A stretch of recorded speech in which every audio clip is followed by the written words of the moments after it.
मनोज, अपनी जो शिक्षा पद्धति है उसको दुरुस्त करने के बजाय आप लोग परीक्षा पद्धति पे सवाल खड़े करने लग रहे हैं।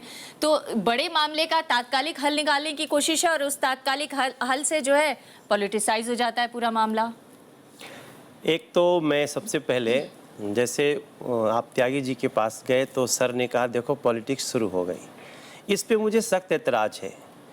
ऐसा नहीं कि पॉलिटिशियन ही पॉलिटिक्स जो इसको निगेटिव वे में लेते हैं वो करेगा।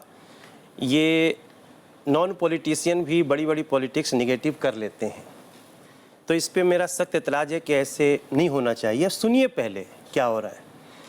दूसरी चीज़ जो मेरी चिंता है, जैसे आपने कहा कि अभी तक कोई सवाल नहीं उठा, कोई दाग नहीं लगा, लेकिन अभी तक नहीं 2011 के बाद एक सवाल यूपीएससी पे उठ चुका है जिसके कारण इतने लाखों लोग सड़कों पे हैं। तो अब हम नहीं कह सकते कि अभी तक नहीं लगा, वो लग चुका है। दाग नहीं कहूँगा लेकिन सवाल तो उठ चुका है। मेरी चिंता ये है, मैं सारी बातें सुन रहा हूँ और मैं जो इतने लोग जब सड़कों पे बैठते हैं तो मेरा मानना है कि उनके दर्द को समझा जाए। आप बिल्कुल एक लाइन से उसको नकार मत दीजिए कि नहीं नहीं, आप इस पे चलिए कि maybe I am wrong, आप भी गलत हो सकते हो। उच्च शिक्षा महंगी है। उच्च शिक्षा मतलब अंग्रेजी माध्यम से शिक्षा महंगी है।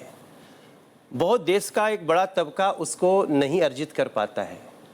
तो क्या ऐसी भाषा के आधार पे भेदभाव में हम एक बड़ी आबादी को इस परीक्षा से हटा दें? देखिए, इसमें दो बातें हैं। एक तो ये है कि ये जो सवाल पूछे जा रहे हैं ये यूपीएससी का दावा है कि 10वीं स्टैंडर्ड का है, और दूसरी महत्वपूर्ण बात ये भी है कि दरअसल जो सुब्रमण्यम साहब कह रहे हैं कि आप देश के सबसे सर्वोच्च नौकरी के लिए अगर एप्लीकेंट हैं तो उसमें आपकी योग्यता भी उस तरह की क्यों नहीं होनी चाहिए? उसमें जो लोग चुन के आते हैं उनको कहा जाता है भारतीय प्रशासनिक सेवा, भारतीय पुलिस सेवा, भारतीय।